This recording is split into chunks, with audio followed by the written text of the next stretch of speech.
Hola, soy un cristiano reformado y aquí podrás escuchar mis blogs a través de estos podcasts. En la antigüedad, Dios le dio al pueblo de Israel su ley para mostrarles cómo debían vivir, pero principalmente cómo debían relacionarse con Dios mediante el tabernáculo. Sin embargo, hablando del presente, si bien ya no estamos bajo la ley, ¿tiene el cristiano otra ley a la que obedecer? Empecemos hablando de la ley hacia Israel. Y no, estas no son solo los 10 mandamientos de Éxodo 20.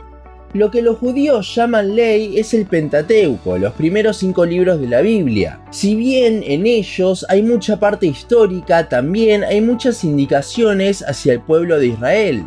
En ella podemos encontrar indicaciones sobre la ropa, la comida, sobre cómo tratar las enfermedades, etc. Pero en lo que principalmente se enfoca la ley, como mencionamos antes, es en el trato del pueblo hacia con Dios. Vemos capítulos y capítulos sobre los sacrificios a Jehová, sobre cómo se debían conducir los que servían en el templo, también sobre qué cosas eran pecado, qué cosas agradaban a Dios, etc. Ahora, esta ley era para el pueblo de Israel. Esto lo podemos decir entre muchas cosas y versículos del Nuevo Testamento, porque en la actualidad no tenemos ningún templo como el que se describe allí, ni ningún lugar donde hacer sacrificios, con lo cual la gran parte de esa ley sería imposible de cumplir. Y de aquí es que surge una pregunta. Entonces, ¿toda esa ley ya no sirve? No, la ley nos es muy útil, pero no para cumplirla, ya que como dice Romanos 3, es imposible, sino que sirve para mostrarnos el carácter santo de Dios y en contraposición los pecadores que somos nosotros. Gálatas 3:24 lo deja bien claro, de manera que la ley ha sido nuestro ayo para llevarnos a Cristo, a fin de que fuésemos justificados por la fe. El ayo era la persona que cuidaba e instruía a los hijos pequeños del amo de la casa. Era quien preparaba al niño para su herencia. Una vez cumplida cierta edad, el ayo entregaba al hijo preparado a su padre y éste le ponía una nueva ropa. Y ahora ya era heredero de la fortuna de su padre. La ley entonces sirve para prepararnos para ir delante del Padre, ya que nos muestra quién es Dios, un Dios santo, y quiénes somos nosotros, pecadores que no podemos cumplir con lo que Dios nos pide. Una vez que entendemos esto por el Espíritu de Dios que nos convence de pecado, es que iremos corriendo a Cristo para que nos saque nuestro viejo hombre y nos vista de nueva ropa, que Él lavó en la cruz con su sangre. Entonces, la ley de Israel no está hecha para que la cumplamos, sino para mostrarnos nuestra necesidad de un Salvador. Eso es con la ley del Antiguo Testamento. Pero ahora, ¿según qué nos debemos guiar?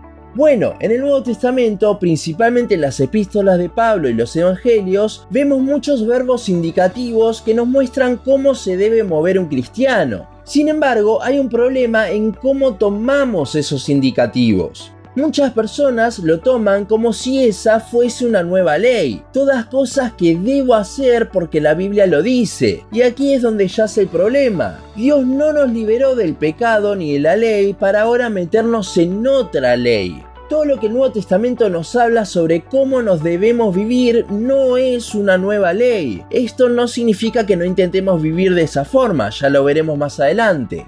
El pensamiento común ante los indicativos es: yo debo forzarme a vivir de esta forma para que así Dios me santifique. Y si vemos en la palabra, ese es el mismo pensamiento que tenían los fariseos con la ley y la salvación. Ellos decían que debían obedecer toda la ley para así ser salvos. ¿Pero acaso alguien fue salvo por la ley judía? Nadie, porque era imposible de cumplir.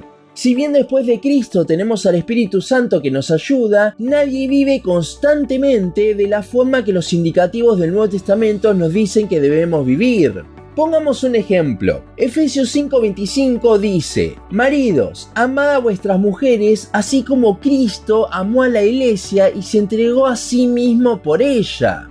¿Acaso hay algún marido que ame a su esposa de la misma manera que Cristo amó a la iglesia? Ciertamente lo puede intentar, pero nunca llegará a hacerlo de esa forma. El principal mandamiento según Jesús es que lo amemos con todo lo que somos. Mateo 22, 37 y 38. Ahora, si nosotros hiciésemos esto, no pecaríamos en absoluto, porque amaríamos más a Cristo que a nuestro pecado. Si bien podemos tener lapsos en los que el Espíritu nos ayuda a vivir de esta forma, no es nuestra forma de vivir constante, porque si no, un cristiano no pecaría jamás. ¿Qué quiero decir con esto? ¿Que los imperativos del Nuevo Testamento no importan? No, no digo eso, sino que no debemos verlos como un deber. Permítame explicarme. Dijimos antes que nadie fue salvo por la ley judía, y ahora te digo que nadie es santificado o glorificado por vivir de acuerdo a los indicativos del Nuevo Testamento, sino que justamente comenzamos a vivir de esa forma, de acuerdo a los indicativos, porque el Señor nos está santificando. Aquí hay una gran diferencia. Mientras el que espera la santificación por cumplir lo que el Nuevo Testamento dice lo hace forzándose él mismo, el que descansa en el Señor lo hace porque surge de él a causa de que Dios lo está santificando.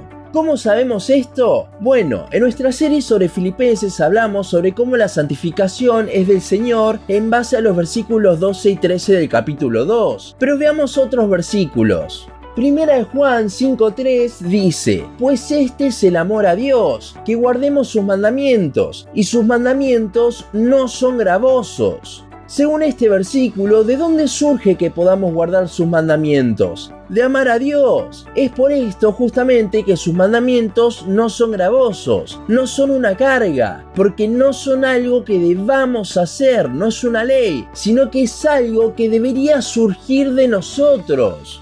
Pero si bien, como dijimos antes, no es un estado constante, seguimos pecando. Ahora, ¿por qué creen que Cristo resumió toda la ley en amarle a Él y al prójimo? Porque es a partir del amor que surgirá la forma correcta de vivir y relacionarnos tanto con Dios como con otras personas. Mientras más amemos a Dios y al prójimo, menos pecaremos contra ellos, porque le amaremos más que la tentación a pecar.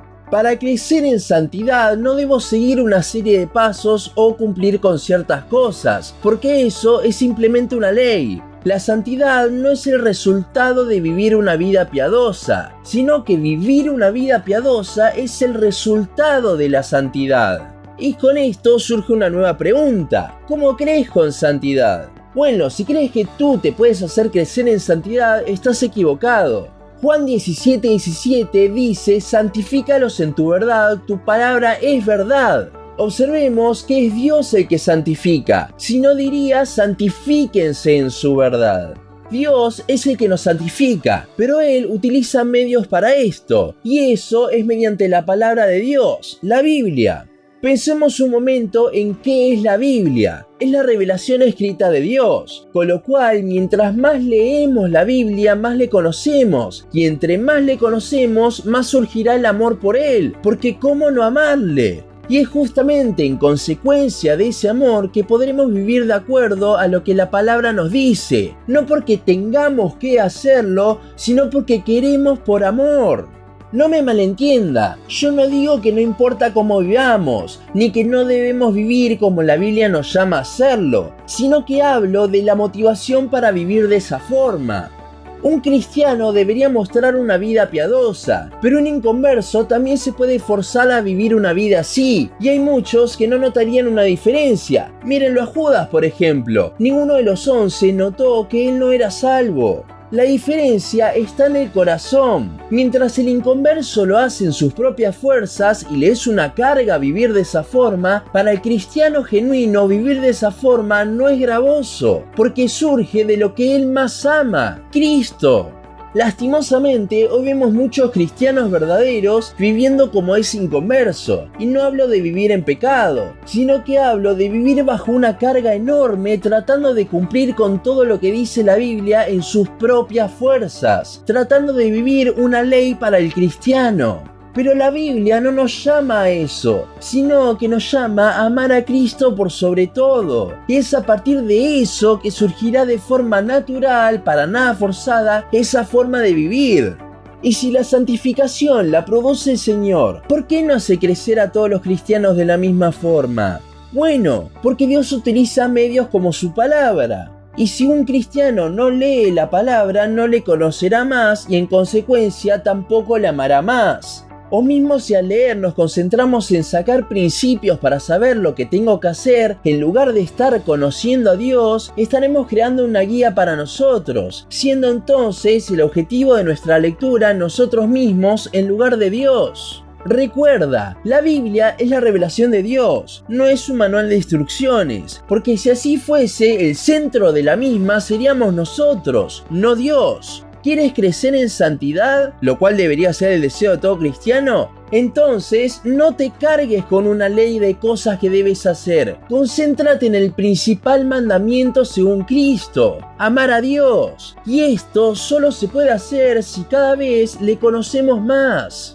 Esto es lo que Dios utiliza para que a su tiempo Él produzca en nosotros esa vida piadosa como resultado de amarle más. Si el deber fuese más importante que el amor, entonces, como principal mandamiento, Dios no hubiese dicho que era amarle a Él, sino que el principal mandamiento hubiese sido obedecerle a Dios. Y no digo que no haya que obedecerle, todo lo contrario. Digo que la obediencia surge del amor a Él. Sin ese amor simplemente estamos cumpliendo una ley que nos santifica en sí misma. Si hay algo con lo que quiero que te quedes es que no te debes concentrar en el deber, sino justamente en amar más a tu Salvador. Todo lo hará surgir Él de allí. La obediencia y la forma de vivir es importante. Nos muestran que estamos creciendo en santidad, pero ellas no nos santifican, sino que son el resultado de la obra de santificación por parte de Dios. Si te estás cargando con una mochila, si sientes que no puedes más, si sientes que no puedes obedecer más a Dios, es porque te estás concentrando en algo equivocado. Te estás concentrando en obras, en una santificación justamente por obras, cuando la Biblia nos llama a concentrarnos en Cristo, a fijar nuestra mirada en Él, a amarle más. Y es a partir de eso justamente que surgirá la vida piadosa, que creceremos en santidad, lo cual, como digo, debe ser el deseo de todo cristiano, ya que surge de nuestro corazón regenerado. Hasta aquí nuestro podcast de hoy. Seguinos en Facebook, Instagram, YouTube y Spotify. En todas nos encontrás como Un Cristiano Reformado. También seguinos en uncristianoreformado.blogspot.com para leer el resto de nuestros blogs. Nos vemos en la siguiente ocasión.